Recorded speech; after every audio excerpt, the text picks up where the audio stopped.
In the immediate aftermath of World War II, leaders of the victors had little sense of where they now stood. At first, it was unclear if new quarrels among the Allies were transitory or the first round of a new conflict. It became clear soon enough.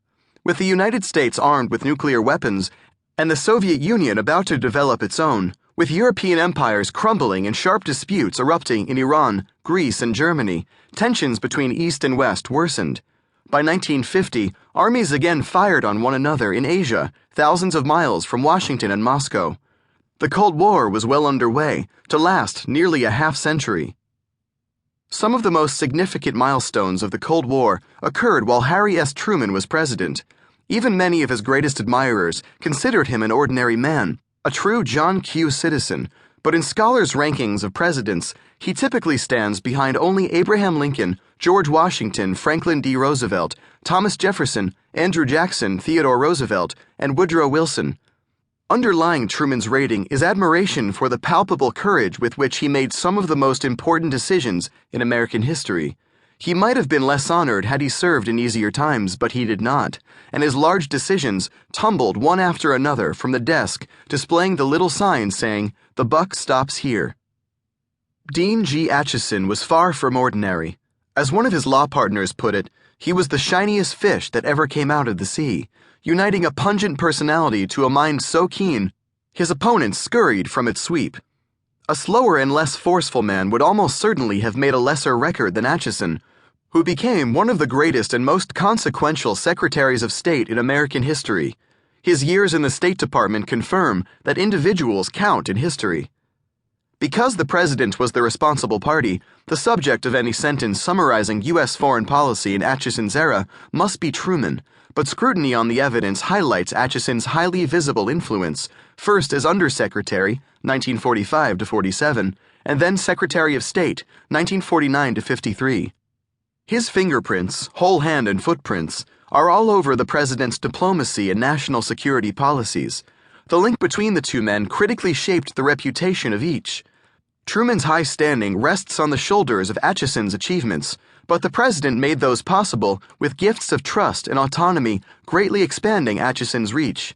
This does not mean they always agreed, and some of Acheson's most trying and absorbing moments came when they did not. Knowing when those moments were likely to come requires knowing the men. The Truman in this book can be found unfiltered in the archival and public record, but I have also benefited from many biographers and historian studies. Regarding Acheson, I have only briefly replowed the ground of his early years that James Chase tilled in his biography, or of the post-secretarial years described in a book by Douglas Brinkley. Here, Acheson enters the State Department at age 47 in Chapter 2. Noteworthy episodes of his retirement years appear in Chapter 36. In between is a comprehensive narrative and analysis of Acheson's years as a major American policymaker. I pay close attention to how he made policy, how he led others in the State Department, and how he managed his relationship with Truman, all necessary to understand the policies he conducted in his years at the tiller. There is little mystery about what he believed in and wanted to do, for only the thinnest space appears between the Acheson who made public statements and the man who engaged in exchanges with other diplomats, between what he told Congress in testimony on the Hill and what he whispered to another foreign minister. Forthrightness was one of his most outstanding traits. Both he and Truman were likely to speak their minds. While there is much here about other nations and their policies, this book is about a maker of the foreign policy of the United States and based mostly on its records, though I have examined many studies written from other states' vantage points. Because Acheson's core strategy was to increase Western strength before approaching a negotiating table with the communists, negotiations made fewer appearances in the pages ahead than might be expected.